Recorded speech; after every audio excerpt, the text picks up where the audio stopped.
Mezitli ilçe sınırları içerisinde yer alan Güneş Park Enerji Kompleksinde eğitim çalışmaları devam ediyor.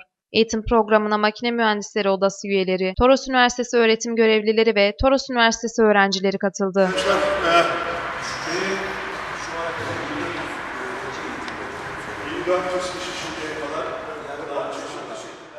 Eğitimde konuşan Makine Mühendisleri Odası Mersin Şube Yönetim Kurulu Başkanı Akar Tölücü, alternatif enerji kaynaklarının önemine değindi. Bazı arkadaşlar bu kadar arazi nereden bulunabiliyor ama çok enteresandır. Ama Almanya bizim yaklaşık olarak 200 katımız civarında bazen güneş enerjisine üretirken bu konuda çalışırsanız burada çok geleceğe dönük, özellikle Türkiye için çok büyük ihtiyaç var. Çünkü Avrupa'daki bir ülke, bildiğimiz bir ülke, bir Kuzey Avrupa ülkesi yılın 6 günü ülkenin tüm enerjisini güneşten çıkarabiliyor. Yani bizim çaremiz yok. Biz güneşi ve rüzgarı kullanmak zorundayız.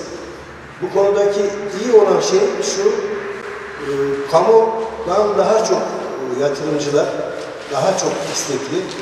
Her gün onlarca telefon arıyoruz. Herkes bu konuda yatırım yapmak istiyor. En kötü haliyle butik olarak evinde, apartmanında, çatısında, bahçesinde, çiftliğinde yapmak istiyor. Bunlar çok güzel. Sayın Başkanım, bugün Makine Mühendisleri Odamızın güzel bir etkinliği var. Toros Üniversitesi işbirliğiyle neler söyleyeceksiniz? Şimdi bu Mersin için olmazsa olmaz bir, Mersin değil kentimiz, ülkemiz için olmazsa olmaz bir hareket zaten. Şimdi burada çok yoğun talep var. Şu an bu etkinlik fotovoltaik sistemlerin üretimi, tanıtımı, montajı, kolaylıkları, zorlukları hakkında 2 gün süren bir eğitim. 400 civarı başvuru oldu. Biz 40 kişilik açabiliyoruz. Mayıs ayında tekrar açarak bu şekilde aylık devam edeceğiz. Bizim burada bildiğiniz gibi yaklaşık şu ana kadar sistem tam hazır olmamasına rağmen özellikle ilk öğretim çocuklarına 1400 civarı çocuğumuza 40'ar kişilik grupları halinde eğitim veriyoruz yaklaşık 7-8 aydır. Bunu sürekli olarak devam etmesi gerekiyor. Bizim ülkemizin başka bir şansı yok. Yani güneşi ve rüzgarı sonuna kadar kullanmak zorundayız.